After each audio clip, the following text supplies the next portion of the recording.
Mi esposo llamó mientras estaba en medio de una presentación para decirme que había heredado millones. Luego se rió y me dijo que hiciera mis maletas y firmara los papeles de divorcio que había dejado en la encimera de la cocina. Estaba a mitad de una frase cuando mi esposo acabó con mi matrimonio. Tenía el apuntador láser en la mano derecha, la diapositiva 16 de 22 en la pantalla detrás de mí. 12 ejecutivos de Meridian Capital sentados alrededor de una mesa de conferencias de vidrio me observaban mientras explicaba una estrategia de consolidación de mercado que me había tomado 11 semanas construir desde cero. Mi teléfono vibró en el bolsillo de mi saco. Lo ignoré. Volvió a vibrar una y otra vez. 3 llamadas en 90 segundos. Ese tipo de patrón que pasa por alto tu cerebro racional y va directo a la parte animal. La parte que sabe que algo anda mal antes de que tengas las palabras para describirlo. Permítanme un momento, dije. Salí al pasillo. La puerta de vidrio se cerró suavemente detrás de mí. La alfombra era de ese tipo de gris corporativo grueso y a prueba de sonido que absorbe por completo el ruido de los pasos. El pasillo estaba vacío, fluorescente. Perfecto, contesté. Scott, ¿qué pasa? Él se rió. No era su risa real. No era la que había escuchado durante 6 años, esa que era un poco demasiado fuerte cuando se reía de sus propios chistes, la que significaba que realmente estaba feliz. Esto era algo más frío, algo que nunca le había escuchado antes, algo que sonaba precisa e inconfundiblemente a triunfo. No pasa nada, dijo. Todo está perfecto. Y entonces me lo dijo. Su abuela, Evelyn Margaret Collins, había muerto hace 2 semanas. Yo estuve en el funeral. Me quedé a su lado bajo la lluvia en Lakeview Cemetery y le tomé la mano mientras él no lloraba. Porque Scott nunca lloraba, y lo llevé a casa. Le preparé un té y me senté con él en el silencio de la sala mientras él miraba la pared. Hace 2 semanas, 14 días. Y en esos 14 días, mientras yo lo estaba acompañando en su duelo, cocinando para él, cuidándolo, él había estado guardando un secreto que valía $7.3 millones y no había dicho ni una sola palabra. La casa es mía, continuó. Su voz ahora era plana, casi aburrida. Siempre lo ha sido. Mi nombre está en la escritura. Siempre lo estuvo. Los papeles están en la barra de la cocina. Fírmalos. Deja tus llaves y vete antes de la cena. Mi espalda encontró la pared del pasillo. No decidí recargarme en ella. Mi cuerpo simplemente lo hizo. Entonces lo escuché. De fondo, la risa de una mujer, cómoda, asentada. La risa de alguien que estaba en casa en un lugar donde ya había estado antes. Una risa que venía de mi cocina. Scott, no hagas un drama de esto, Avery.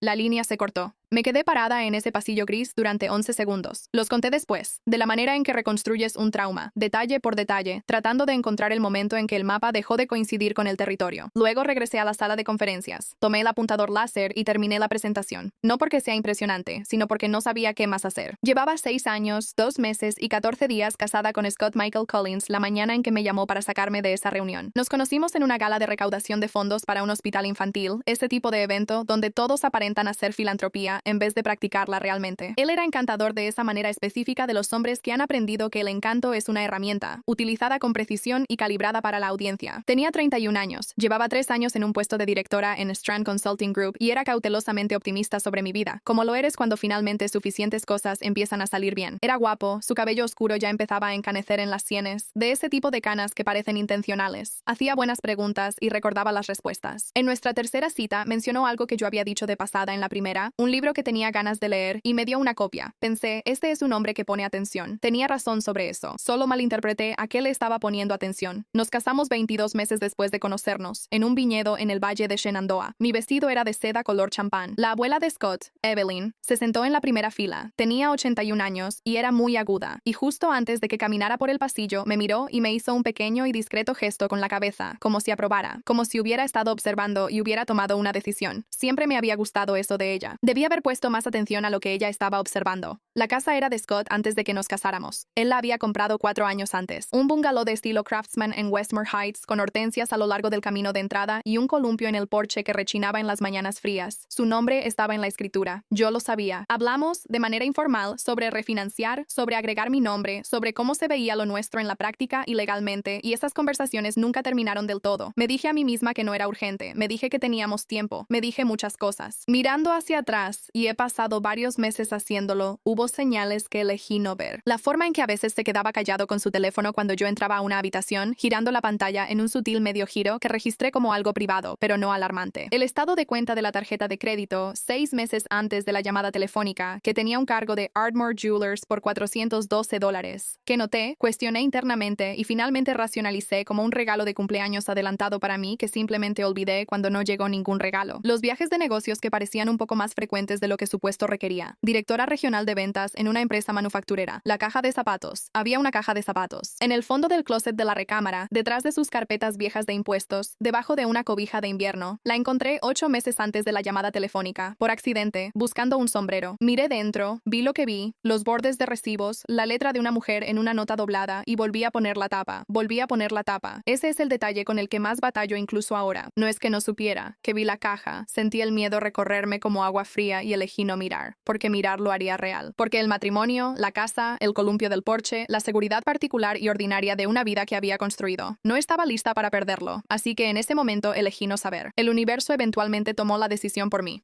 Conduje a casa en piloto automático después de que terminó la presentación.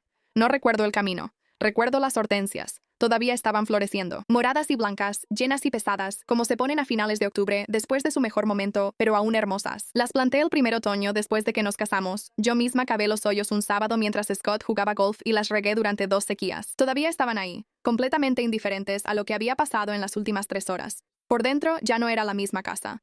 Sus abrigos ya no estaban en el perchero junto a la puerta. Su equipo de videojuegos, el monitor, el soporte para audífonos, el teclado personalizado, todo desaparecido de la esquina del estudio. Las paredes tenían rectángulos pálidos donde antes colgaban cuadros. La pintura era un poco más brillante donde los marcos habían bloqueado la luz. Nuestro lienzo de luna de miel, el de Santa Lucía, el que mandé imprimir de 45 centímetros de ancho, arrancado, desaparecido. En la barra de la cocina, los papeles de divorcio, 41 páginas, una nota adhesiva amarilla encima con la letra de Scott. Firma aquí, deja las llaves, sin dramas. Me senté en el banco. Me quedé mirando la palabra disolución impresa en la parte superior de la primera página. No tomé la pluma, porque algo estaba pasando en mi pecho que no era tristeza ni era rabia, y no era el dolor limpio y procesado para el que me había preparado en algún lugar abstracto en el fondo de mi mente. Era algo más frío, más agudo, una aguja de claridad entre todo el ruido. Fui al closet de la recámara. Caí de rodillas sobre el piso de madera. Saqué la caja de zapatos y esta vez arranqué la tapa. $347 en el Preston Hotel en el centro. En el centro. 2 veces en marzo, una vez en abril. Cena para 2 en Carver's Steakhouse. Estos son $212. Un martes de febrero cuando Scott me dijo que estaba en una cena con un cliente en Richmond. Un recibo de Bellamy Fine Jewelry. Son $1,800. No era mi cumpleaños. No era nuestro aniversario. No era ninguna ocasión en la que yo hubiera estado.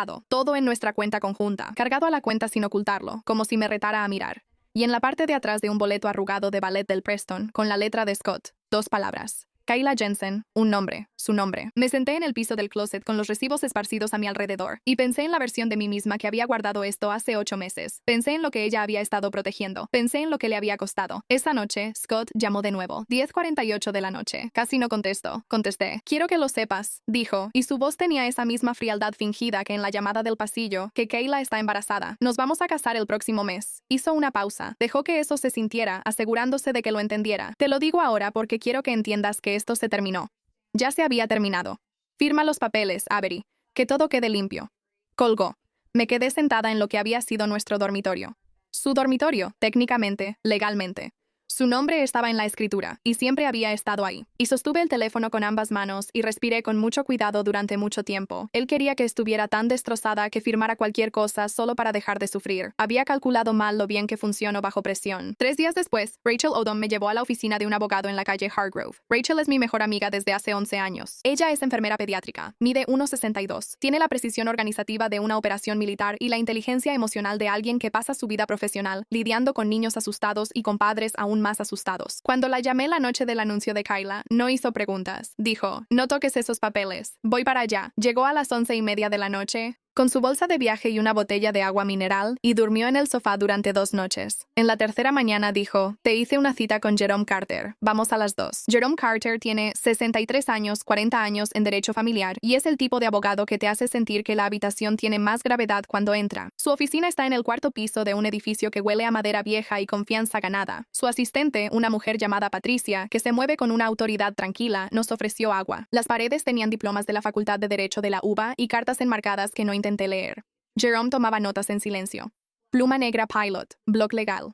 Observaba mi rostro cuando hablaba, no como si me estuviera juzgando, sino como si estuviera catalogando, ensamblando, construyendo una estructura con los materiales que yo le estaba dando. Le conté todo: la llamada, la casa, los papeles, la caja de zapatos, los recibos, el nombre de Kayla, el anuncio del embarazo. Cuando terminé, él guardó silencio por un momento. Luego hizo una sola pregunta. ¿Cuál era el nombre legal completo de la abuela? Parpadeé. De todo lo que había dicho, no esperaba eso. Evelyn Margaret Collins. Se volvió hacia su computadora. Su rostro, que se había mantenido neutral durante todo el relato, hizo algo casi imperceptible, un pequeño endurecimiento en la mandíbula, como si hubiera encontrado lo que buscaba. Imprimió algo. 3 páginas, las deslizó por el escritorio y destapó un resaltador amarillo. 23 palabras, resaltadas de un solo trazo limpio. Las leí. Cualquier herencia distribuida a mi nieto, Scott Michael Collins, permanecerá condicionada a su continuo matrimonio de buena fe con Avery Lynn Collins por no menos de 12 meses después de mi muerte. Las leí de nuevo. La habitación estaba muy silenciosa. Evelyn Collins murió hace 6 semanas, dijo Jerome. Lo miré. Scott necesita permanecer legalmente, demostrablemente casado contigo de buena fe durante 11 meses más antes de poder recibir un solo dólar de esa herencia. La caja de zapatos, el desalojo en 2 horas, la crueldad del anuncio de embarazo, la cruel vuelta de tuerca. Nos casamos el próximo mes. La nota adhesiva. Firma aquí. Deja las llaves, sin dramas. No había estado seguro. Había estado en pánico. Cada acto de crueldad deliberada, cada humillación calculada, no estaban diseñados para destruirme por sí mismos, sino para destrozarme tan completamente, tan eficientemente, que firmara los papeles del divorcio y huyera antes de tener tiempo de pensar, antes de que tuviera tiempo de mirar, antes de que alguien me dijera lo que realmente significaban esas 23 palabras resaltadas. Noté que mis manos se habían quedado muy quietas en mi regazo. No temblaban, solo estaban quietas, como las aguas mansas, que corren hondo. ¿Qué hacemos?, dije. Jerome volvió a tapar el resaltador. Primero, detenemos el proceso de divorcio de inmediato. Segundo, contacto al albacea de la herencia. Esto será manejado por Meridian Trust, suponiendo que la herencia de Evelyn haya sido administrada por la firma mencionada en el testamento. Tercero, congelamos todo. Hizo una pausa. Scott debió haber contratado a su propio abogado antes de hacer cualquiera de esas llamadas. Sospecho que no lo hizo. Tenía razón. Scott no esperaba que yo tuviera a alguien de mi lado. Jerome presentó la moción para detener el proceso a las 3:17 de esa tarde para las 6:00 p.m. Yo, Margaret Holloway, administradora principal de sucesiones en Meridian Trust, con 31 años administrando distribuciones de patrimonios de alto valor, había congelado todas las cuentas, propiedades y activos vinculados al patrimonio de Evelyn Collins hasta que se resolviera la cláusula de matrimonio condicional. Scott me llamó 19 veces entre las 6:00 y las 10:00 p.m. Vi cada llamada entrar, las conté, las dejé pasar al buzón de voz. A las 10:14 contesté, ¿qué hiciste? Ya no estaba frío, ya no estaba actuando como un ganador. Su voz estaba desgarrada, la compostura cuidadosa se había ido por completo. Sonaba crudo, frenético, real. Tendrás que pedirle a tu abogado que te lo explique, le dije. Adiós, Scott. Bloqueé su número, puse el teléfono boca abajo en la encimera de la cocina y exhalé por primera vez en una semana. A la mañana siguiente, Jerome me llamó a las 8:07 a.m. Ven, dijo, hay más. Llegué a las 9, aturdida. Patricia trajo el agua, sin preguntar. Jerome tenía una carpeta manila sobre el escritorio. No habló hasta que me senté. La abrió. Adentro había un informe mecanografiado, de 11 páginas con una hoja de portada que decía, resumen confidencial de investigación, encargado por E.M. Collins, preparado por Stanton Investigations, LLC. Debajo de eso, el nombre Marcus Stanton, investigador privado con licencia, Estado de Virginia, número de licencia 147-1922. Jerome dijo que Evelyn contrató a un investigador privado 8 meses antes de morir. Ella había empezado a sospechar del interés de Scott en su proceso de planificación patrimonial. Él había empezado a hacer preguntas detalladas sobre la estructura de su testamento, la distribución de sus bienes, sus plazos. Ella quería entender por qué. Él señaló una sección resaltada cerca del centro del informe. La vigilancia de audio realizada el 14 de octubre confirmó que el sujeto, S. Collins, le dijo a la señorita Kay Jensen que el divorcio ocurrirá inmediatamente después de la transferencia de la herencia. La abuela es demasiado astuta para hacerlo mientras ella está observando. El sujeto también confirmó conocimiento previo de la cláusula condicional y declaró su intención de hacer que el matrimonio pareciera lo suficientemente bueno para cumplir el plazo de 12 meses antes de iniciar la separación. Él ya sabía sobre la cláusula, lo había sabido durante meses. Había estado manteniendo deliberadamente la apariencia de un matrimonio, besándome cada mañana al despedirse, preguntando qué quería para cenar, acompañándome a eventos de trabajo, sentándose a mi lado en el funeral de su abuela y dejándome tomar su mano mientras él lloraba. Todo eso, una actuación calculada para durar justo lo suficiente para superar el plazo de 12 meses y quedarse con $7.3 millones.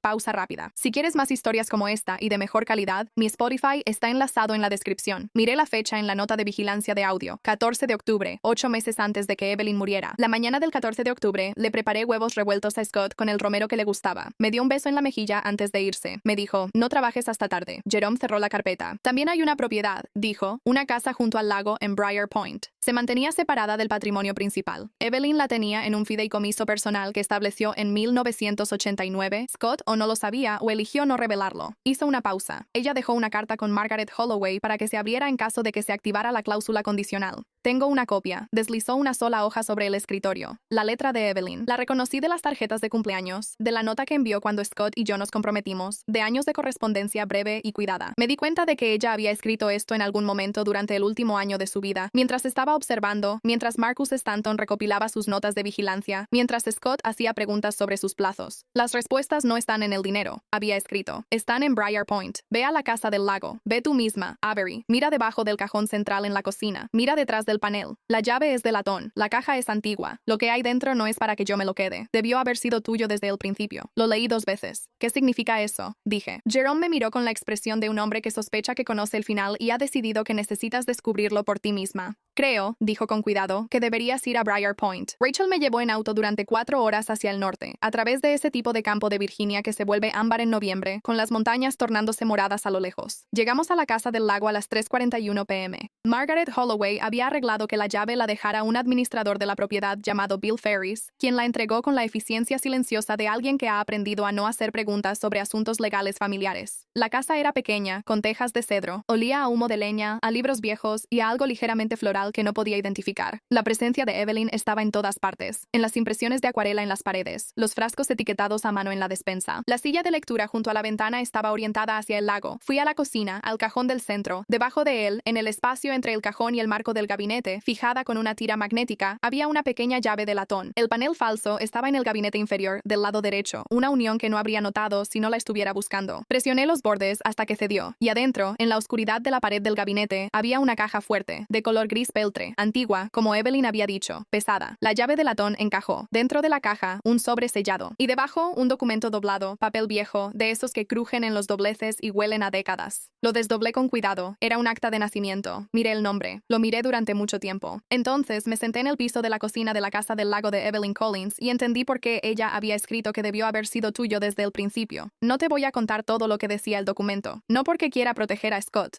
No quiero. Ya no después de todo esto. Pero porque parte de lo que había en esa caja involucra a personas que aún viven, y Jerome pasó bastante tiempo aconsejándome sobre lo que me corresponde o no revelar públicamente. Lo que sí puedo decirte es esto. Evelyn Collins sabía algo sobre mi familia que mi familia nunca me había contado. Una conexión biológica, documentada, legal, entre su familia y la mía que existía desde más de 30 años antes de que Scott y yo naciéramos. Había pasado décadas cargando con el peso de ese secreto, y en el último año de su vida, vio a su nieto usar su muerte como un mecanismo financiero mientras jugaba con una mujer por la que ella había llegado a sentir un cariño genuino. Había decidido que el secreto ya había costado demasiado. Jerome Carter, cuando le entregué los documentos, se quedó muy quieto. Llamó a una colega, la doctora Petra Ossi, sin relación con Rachel, una especialista forense en documentos con un doctorado en autenticación archivística y 20 años de experiencia en litigios de herencias. Ella confirmó que los documentos eran auténticos. Confirmó la cadena de custodia. Ella confirmó por escrito que lo que Evelyn había colocado en esa caja de seguridad daba lugar a acciones legales y no podía ser impugnado. El sobre sellado contenía una carta, 3 páginas, escritas a mano. La voz de Evelyn, inconfundible, precisa, seca, un poco irónica incluso al final, estaba dirigida a mí. Se disculpó por no habérmelo dicho antes. Dijo que había tenido miedo. Dijo que me había estado observando durante años, desde antes de la boda, y que había decidido, usó esa palabra con cuidado, decidido, que yo merecía la verdad más de lo que la familia merecía el silencio. Dijo que Scott nunca lo supo, que ella se lo había ocultado porque no estaba segura, hasta el final, de si él era el tipo de hombre que lo usaría. Para cuando entendió que sí lo era, ya estaba demasiado enferma para hacer otra cosa que dejarme pistas. Terminó la carta con 12 palabras. El dinero es tuyo por ley. La verdad es tuya por derecho. Jerome presentó la impugnación de la herencia en diciembre. La cláusula de herencia condicional, combinada con la evidencia documentada del plan premeditado de Scott para cumplir fraudulentamente con el requisito de matrimonio mientras simultáneamente planeaba su disolución, le dio al albacea de la herencia y al tribunal motivos suficientes para reevaluar toda la distribución. Marcus Stanton, el investigador privado, testificó sobre la documentación de vigilancia. Su número de licencia, los registros de cadena de custodia y los archivos de audio originales se presentaron como pruebas CAF.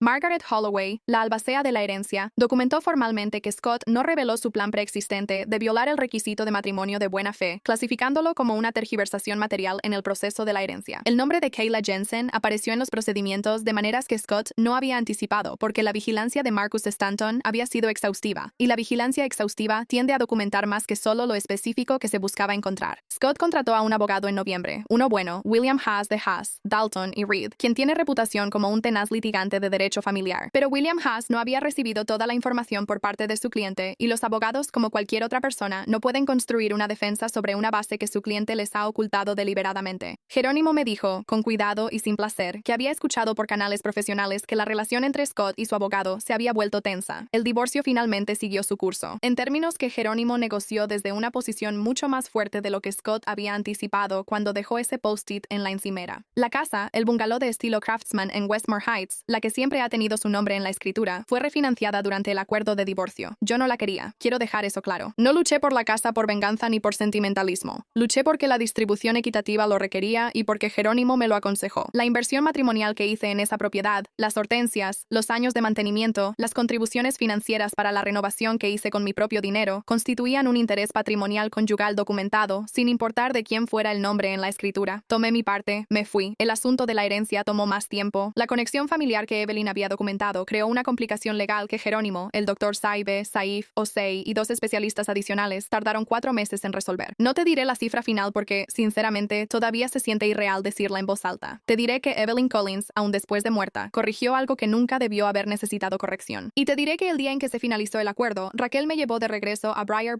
Point. Nos sentamos en el muelle de la Casa del Lago, que resultó que Evelyn me había dejado específicamente a mí y por separado de todo lo demás, un hecho que Scott nunca supo, y vimos el atardecer sobre el agua. Raquel tomó agua mineral, yo tomé té. El lago estaba muy tranquilo. ¿Estás bien?, preguntó Raquel. Lo pensé sinceramente. Soy algo, respondí. No estoy segura de que bien sea la palabra correcta todavía.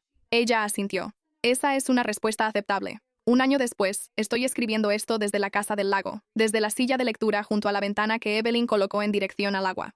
La he mantenido en la misma posición. He conservado las reproducciones de acuarelas. He conservado los frascos etiquetados a mano en la despensa, aunque nunca los usaré exactamente como ella lo hacía. He cambiado algunas cosas. Un escritorio nuevo en la segunda habitación, una cafetera que no requiere las especificaciones que Evelyn parecía tener para preparar café de filtro, un librero donde estaba el perchero viejo, lleno de cosas que he querido leer durante años. Strand Consulting Group me dio un ascenso hace 8 meses. Ahora soy vicepresidenta de alianzas estratégicas, el puesto al que había estado aspirando de manera silenciosa y constante durante 4 años. La presentación para Meridian Capital que estaba dando cuando Scott llamó.